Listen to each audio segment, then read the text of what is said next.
media, society, and connection. The Bachelor of Arts in Communication at Ramon Magsaysay Memorial Colleges explores the beauty of new media and how it shapes the perspectives of our society. RMMC Communication Arts is committed to innovation, academic freedom, ethical principles, and a supportive environment with its vision. The Bachelor of Arts in Communication program builds a community of critical thinkers and compassionate leaders with diverse skills and a deep understanding of human interaction to promote social justice and societal change through innovative teaching, collaborative research, and a community engagement. Our mission is to provide a transformative educational experience rooted in core values and vision. We aim to foster a learning community where students develop creativity and collaboration skills. We also aim to prepare students for personal growth and responsible citizenship by promoting an intellectual climate on campus, enhancing their ability to reason critically and communicate effectively. Students are guided to enhance their skills and talents with the help of our faculty members, Sir Joseph Abellera, Marlon Reneses, and Vince Evan Vargas. RMMC BACom facilities: BACom simulation room, production area equipped with a DSLR camera, green screen, and studio lighting. Recording room equipped with an audio mixer, recording microphone, speakers, and a computer. Multimedia editing area with Apple and Windows computers. RMMC's BA Communication provides excellent opportunities for students to join larger productions like Pisaa, Palaro, Ramon Magsaysay Documentary Film Festival, RDFF. BACom unleashes students' creative juices through filmmaking. Students create their very own talk show called Ulayaw. Here are highlights of the RMMC Davao Tour.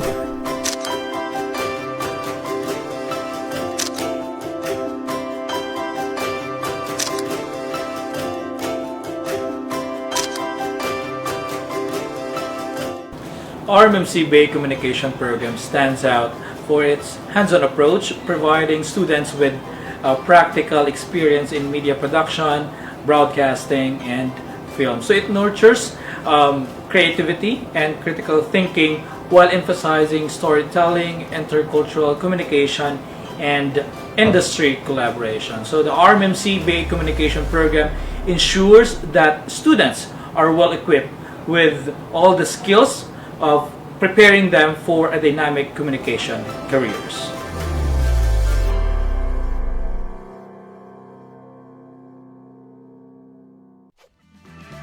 Ulaw? Ayaw!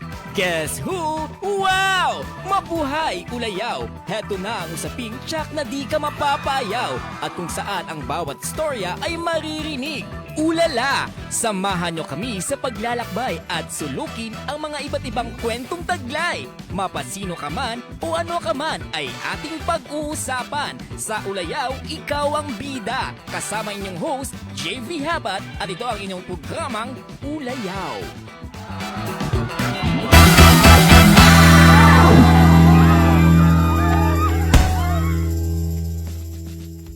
Wow, wow, wow! Ulaw!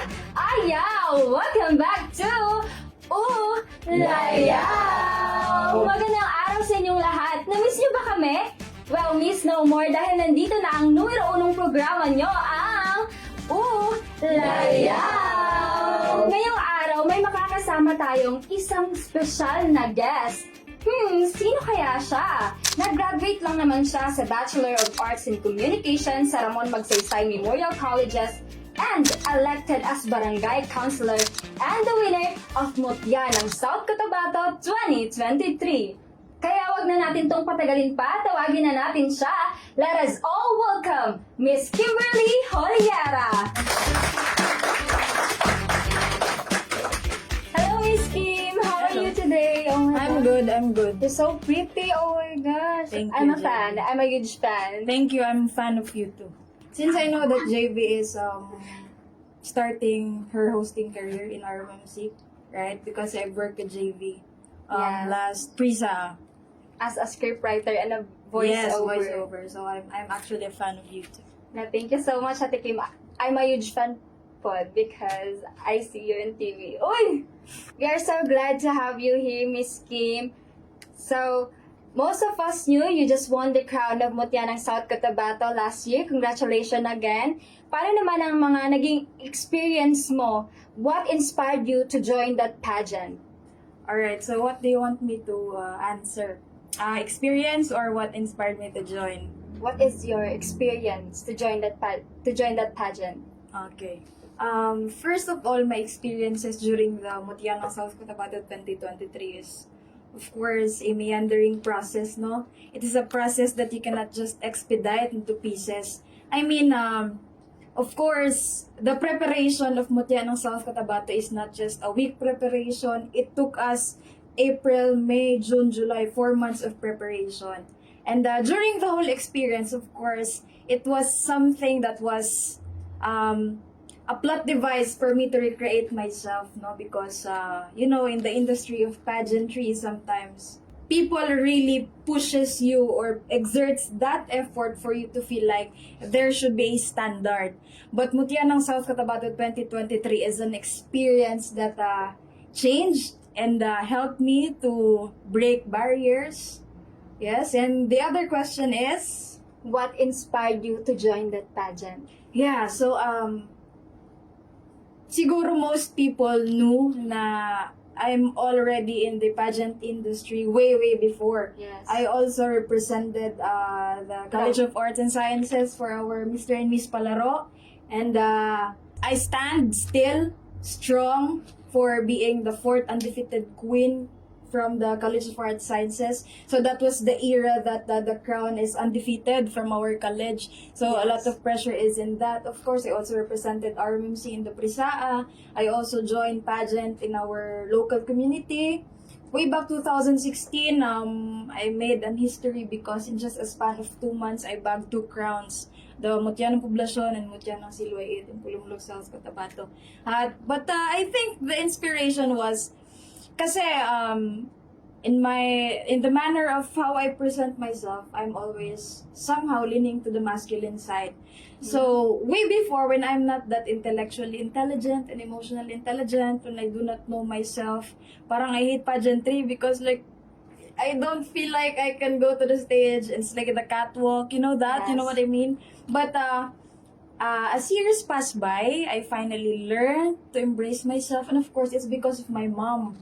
Right? Because my mom, she dreams to become a beauty queen during her prime days. But unfortunately, di niya nagawa. So parang as the panganay of the 3 siblings, we're all You are women. forced to join the pageant. I was forced first sa purok namin kasi wala na talagang ibang babae na nasa prime age. I was, I think, 16 years old, 17 years old that time. Wala na talaga ibang magre-represent sa amin. And the Mutya ng Siloy 8 is coming for August. And then wala na talagang iba. And so sabi ng mom ko, sige, try mo lang. And then we tried, no? Parang kinain ko talaga yung iya ko. But then, I think I slayed that day. So that was the door that really opened myself. After that, many opportunities came. Marami nang nagakuha sa akin to join Puti Pageants. And so like, I finally learned to love the industry. If not the totality, I mean, there are some toxic parts in the industry, but I think it's always the whole being better than the sum of its parts. So, Wow. my mom. Yes. Actually, I heard it from Sir Marlon before. Sabi niya talaga na si Ate Kim, kaya niya maggawa ng anong bagay na maka-face talaga sa mga fear niya. Sabi niya sa amin na nag-ano ka pa daw dati, nag-sports, tapos nag-join ka pa daw talaga ng pageantry, Ate Kim, no? Wow! Yeah, kasi during our time, the population of it's not actually College of Arts and Sciences, it's just the Liberal Arts Department. Yes. The total population of the department, more or less 170 to 200. And so, paano kami nagja-champion? In the statistics, kung merong 3,000 College of Education students, the Liberal Arts Department composed of Psychology, English, and Communication Arts one student should equate the force of 11 students from other colleges. So, wala kaming choice. During that time, nag-basketball ako, nag-extemporaneous speaking ako, nag-join ako ng hip-hop, and then, nag-table tennis pa ako, and then, Mr. and Miss Trisaa. Mr. and Miss Palaro, rather. So it was really challenging, but I guess that's what you get when you immerse yourself in a community like the liberal arts and the College of Arts and Sciences. That environment trains you to become fearless, no? Rising like a phoenix, as they say. Miss Kim, what were the biggest challenges you faced during the Mutyanang South Cotabato 2023? Mahirap po ba? How did you overcome those? Well, if you will ask me what were the challenges, the Mutyanang South Cotabato itself is the biggest challenge, no? Kasi it's not easy to become part of the candidates, no? Most often than not, they just cater 14 candidates and 18 to the max if, for example, this year, it's the 25th founding anniversary of South Cotabato. So they catered 18 candidates. But then again, during my time, there was only slot for 14 candidates. And so, just so you know, it's an automatic, if you are a representative of the one city and the 10 municipalities, you are automatically included. So, 11 na yun. Yes. We only have 3 spots. 3 spots left for private entities. And so, during the screening, grabe, it was like, sometimes when we think like I'm pretty and then you see other girls, she's prettier. I have a crush on her. I can say that because there are really a lot of pretty and intelligent women in South Cotabato. First biggest hurdle was the screening because there are only 3 slots left.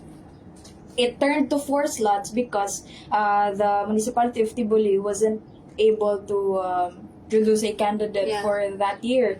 So there were 4 slots left. And then during the screening, there are more or less 30 to 40 ladies on that screening vying for 4 spots. Like 40 minus the 10 and 11 because they are mandated to attend the screening. Kahit na automatic na sila. Placement na lang. So more or less, meron ka pa rin almost 20 to 25 na kalaban for 4 spots. So that was really hard. And then, hindi pa talaga that day na ibibigay sa inyo yung result. So you had to sit in for a couple of weeks until the first week of May. Parang araw-araw mo yung overthink kung parang, ano ba, pasok ba ako? Bakit walang nagtitext? Bakit walang... Tapos, it's my dream. So that was really excruciating for my part. And then, other than the screening, sige, lagay natin nakapasok na ako sa screening. Second, if you are a private entity, sobrang liit lang mostly ng budget nila. So, I think the budget for me was just 80,000 pesos including Your costumes. that's just for all my wardrobe. So, imagine if I didn't won, what would I give to my team? Right? But the municipalities, you know what, they can get around 300,000 Wow. pesos. I think that's the most from the candidate. Kaya meron silang panggastos ng mga rhinoplasty, di ba? Nagpapailong, nagpapa-veneers, nagpapagluta. Tapos ako dun parang, sige lang, maglisod pa ganig pamasahe, patog marble, sige practice, nga na ba? But then, I think, other than that, siguro, I was just lucky to overcome all of those barriers at first because I was surrounded by the best team, no? Parang I don't have to worry about finances because I'm there to be the best version of myself. Parang they don't let me worry other things na sila na dapat dun kasi sila naman talaga yung team ko, sila naman yung coordinator, makeup artist.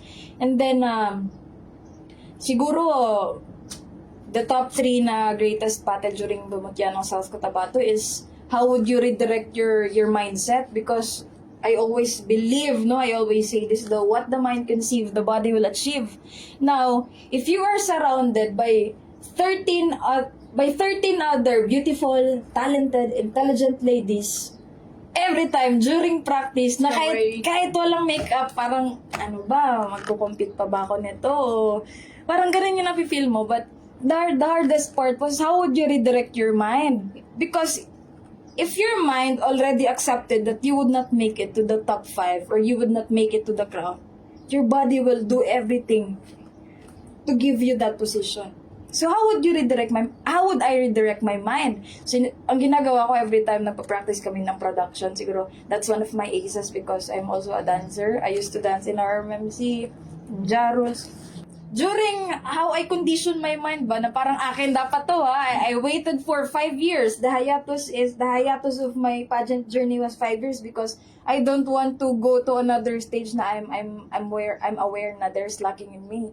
So parang I waited for 5 years for this opportunity. Parang di naman pwede na ibigay ko na lang. So every time during practice sumasayaw kami tapos andyan sila, minsan meron akong spot na ako yung center. Sinasabi ko sa sarili ko in the back of my mind, like, gina-imagine ko na andyan na yung maraming tao, na we were at the cultural gymnasium. And then, what happens in my mind, like, parang gina-imagine ko na I was laying the night, and then I was telling myself na, I'm so sorry guys, ginagawa ko lang kayong backup dancer. Ganun. Pero, you do not say that to other people, because you will come off as boastful. Parang, it's one way to remind yourself. Nagagawa mong motivation. Yes, na you're there for yourself, Yes. right? For your causes, not for them. Because if you will always, like, the closer you look, the less you see kasi. So the closer you look, you have your eyes on other people, the less you see how you yourself matters. Yes, I agree with that, Ate Nong. If you focus on yourself, ma-achieve mo talaga yung goal mo. Mm-hmm. Diba? Is it okay if I call you Ate Miss Kim? Sure, whatever you're comfortable with, JF. Let's go. So, can you tell us more about your advocacy and why did you choose it? Well, as a beauty queen, as a person myself, I'm an advocate of many things because it's so difficult to choose one advocacy when there's a lot of problems in our world right now. So, but to name some, I'm an advocate of environment, peace, mental health awareness, of course, political awareness, that's a must. Register na kayo lahat. Register na ba lahat, mga viewers natin dyan. So, and women empowerment, for sure. I chose... I mean, it's so difficult for me talaga to choose because I cannot just stand to be an advocate of environment when I also see that there are human rights violations. So I also advocate for human rights. I think my main talaga na before I was in my prime days of being a beauty queen, I'm more of women empowerment and of course political awareness. Because I believe that ako kasi as I grew up, I was immersed into leadership roles when I was in high school, most especially because I got accepted to different clubs. I was a student council in my public school way back then. I was the commandant of senior scout, so I'm used to being snappy and that I'm used to grabbing such big leadership roles. And so I got that idea that leadership is really important because I saw what impact it made to my constituents. And so I believe that the government, the officials also have the sole responsibility to become that kind of leader, to become that accountable. And then, no matter how much the people deserve the great leaders in the community, that is nothing if they don't know how to spot or to pick one, if they are not aware, if you know, they listen to fake news, if they don't know how to fact check. That's very important, especially for us as journalists, as BACOM graduate Yes. students, right? So, I think that's one thing because people often say that, you know, some people will say that, bakit nyo sinisisi lahat sa gobyerno? Hindi naman sa sinisisi lahat sa gobyerno, pero ang gobyerno, may kaya silang gawin sa lahat. Yun yung dapat nare-realize. They have the power. Yeah, kaya dapat may political awareness. Yes. Ikaw, kilala mo ba yung mga kagawad nyo? Of course. Lahat. Ate Kim. Yes. Oo. Kilala mo lahat ng senador ngayon sa Pilipinas. Yes, Ate Kim. Alam mo Especially the women who raise up the Philippines. Hoy! Mhm. So, alright. Yeah, I think let's not delve into the politicians itself, but Yes. we are our counterpart as residents, no, as constituents of the Republic of the Philippines, no, na we should be politically aware. We should practice our right to suffrage. I mean, I really live to remind everyone of that. And of course, women empowerment. Because again, there are still remnants of the past that women are deprived of some things. Sometimes there also exists faux feminism. When we say faux feminism, yung parang sugar-coated yung pagka-pro-women, pero hindi naman pala talaga. Right? That's false feminism. So, there are meron ng mga progress in terms of advocating for women. But still, there are more races that we need to win for women to really have a spot. I would like to remind to everyone that we should give women a seat where decisions are being made. So, Miss Kim, how did your journey as Mutya ng South Cotabato and Diwata ng Polomolok shape you to who you are today?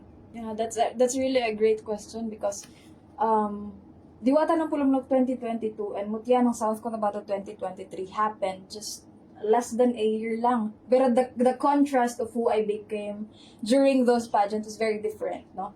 I really wanted to win the Diwata ng Polomolok 2022 because I believe that would be my stepping stone to be able to represent Polomolok in the Mutya ng South Cotabato 2023. Yes. But unfortunately, not every time the favor is in ours. I'm the first loser, the first runner-up, as they say. And then, I failed, no?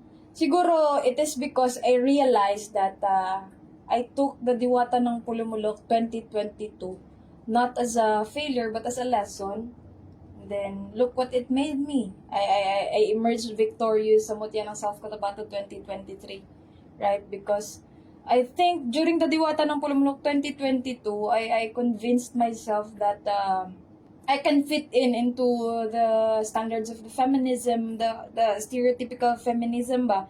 Kumbaga, in terms of beauty pageant, long hair, big curls, and stuff like that.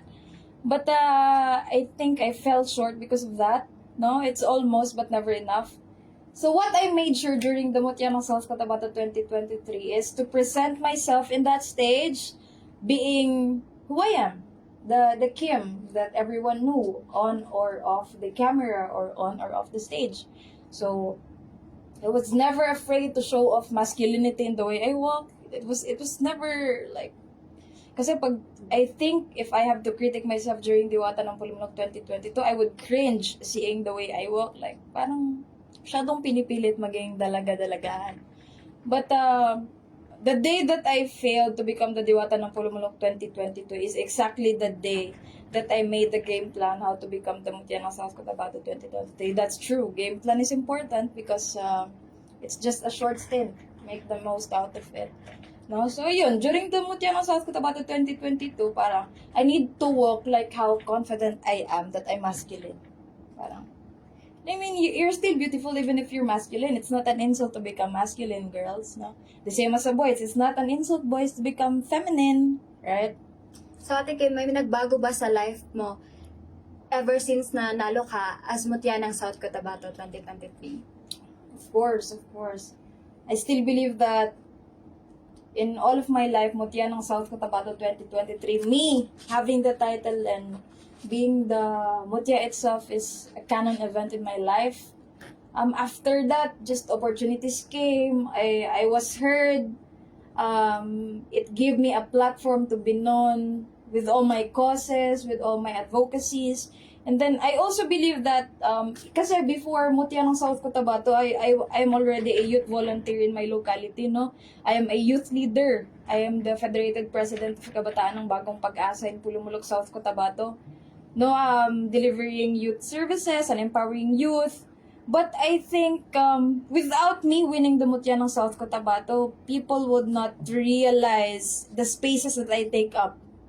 Do you get it? Because Yes. kasi that's how unfair the world is, right? If you do not have enough clout, kahit ano pa kalaki yung ginagawa mo, parang people just, okay, ginagawa niya yun.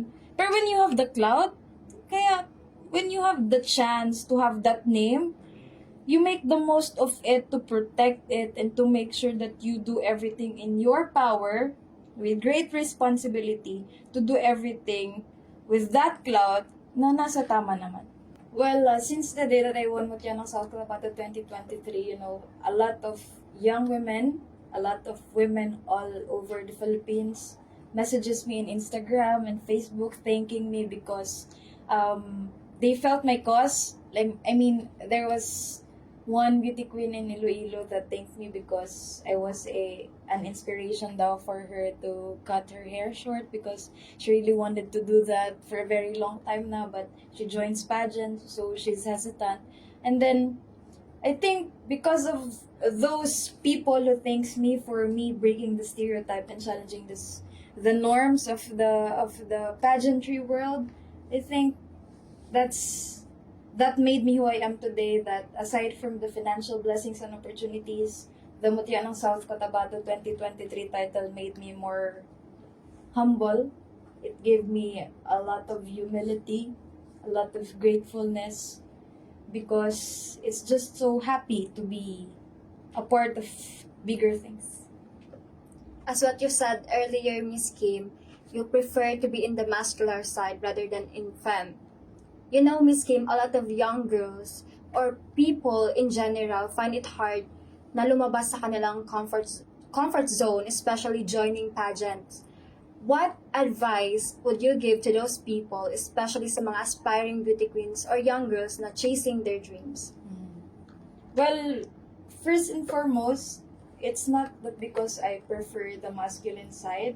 Siguro I come to terms with the fact that my masculine side comes out whenever she wants to go out, no? And then I would like to remind everyone that also beauty pageant is celebration of femininity, right? Yes. So I think the mixture of both, no, that people should realize that the feminism, the femininity comes with masculinity. It's always like that, because how would you embrace femininity if you don't know the masculine side? How would you realize that you love this without realizing why you don't love that? Yes, sir. Right? So it's always a pair, it's always a partner, no? So my advice to everyone or to every little girl who wants to join beauty pageants but believes that they are not for the industry. Siguro I also once thought that I was not for that industry as well. But thankfully there are people, no, na nauna sa atin sa industry that also paves a way for us to become part of the industry, to become someone who's not afraid, no? You always lang siguro put in mind that the only way forward is forward motion, right? No, you cannot go forward if you always take a step forward and 3 steps back. The only way forward is forward motion. And of course, if you're in that industry, it's not always a win, no? Sometimes we get discouraged kasi by failures, diba? Kasi sometimes pag hindi natin nakuha yung gusto natin, baka hindi talaga to para sa atin. Give it a little try. I've experienced failures naman in my life, but I do not cry every time I fail. I only cry after winning. Because that's the only time that I deserve a rest. Yes, sa tikim totoo yan, no? Don't be afraid to conquer any challenges. Or Yes. to fail. Yes. And also I may add, no, if you're in the industry, a lot of people will say a lot, no? But one way or another, you should do whatever you want. Kasi matalo ka man manalo, may sinasabi pa rin yung tao. Yes. It's not just for people who join pageants, it's for everyone. Whatever you want to be, as long as you're not violating the Constitution of the Philippines and you're on the right track and you feel passionate about it, go for it. Yes, thank you, Ate Kim. Marami pa tayong pag-uusapan, kaya naman magbabalik ang numero 1 programa nyo, ang Ulayaw! Ulaw? Ayaw! Guess who? Wow! Mabuhay Ulayaw! Heto na ang usaping tsak na di ka mapapayaw at kung saan ang bawat storya ay maririnig. Ulala! Samahan nyo kami sa paglalakbay at sulukin ang mga iba't ibang kwentong taglay. Mapasino ka man o ano ka man ay ating pag-uusapan. Sa Ulayaw, ikaw ang bida. Kasama inyong host, JV Habat, at ito ang inyong programang Ulayaw.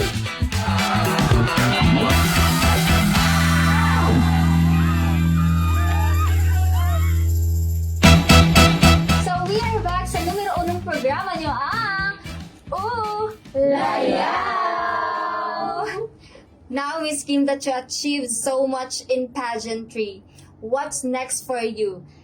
Are you planning to join Miss Universe? Well, I think, I don't really think that it's too much with the provincial pageant. Why not? They say it's already big enough because the next thing is the national pageant most often than not. But I think I'm quite busy right now because I'm an elected barangay councilor. So, you know, as a beauty queen, as a public servant, as your batang kagawad, batang legislator, the causes that I bring, the things that I want to champion, I cannot just champion them if I'm always on stage. Nasa labas po yung totoong laban. What kind of laban ba yan?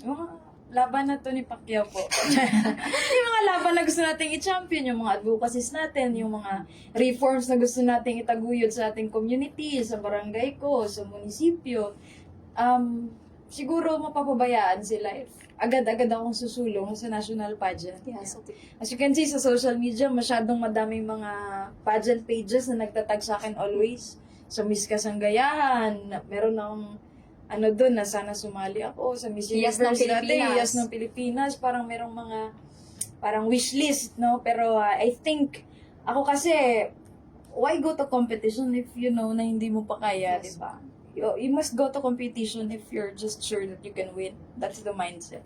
So I think madami pang pwedeng i-improve sa akin, you know. There's a lot really. Especially na masyadong malaking budget ng iba, syempre. Siguro ngayon, focus muna ako sa mga causes natin, sa mga advocacies natin. Because again, national pageant, the stage will always be there. No? Ngayon, wala namang age limit ng Miss Universe or the biggest pageants in the world, or the universe rather, is Miss Universe. Wala nang age requirement. So siguro if I'm confident enough with myself, if I'm You're satisfied, ready. yes, if I'm ready enough, Why not? Why not? see you Diba? na lang.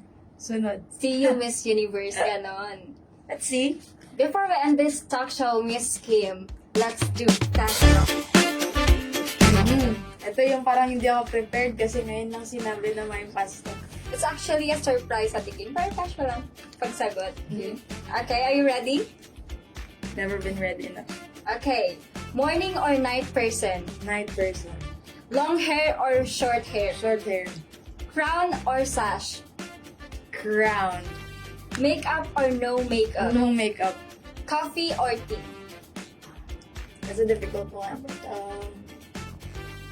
coffee and tea. Dream destination?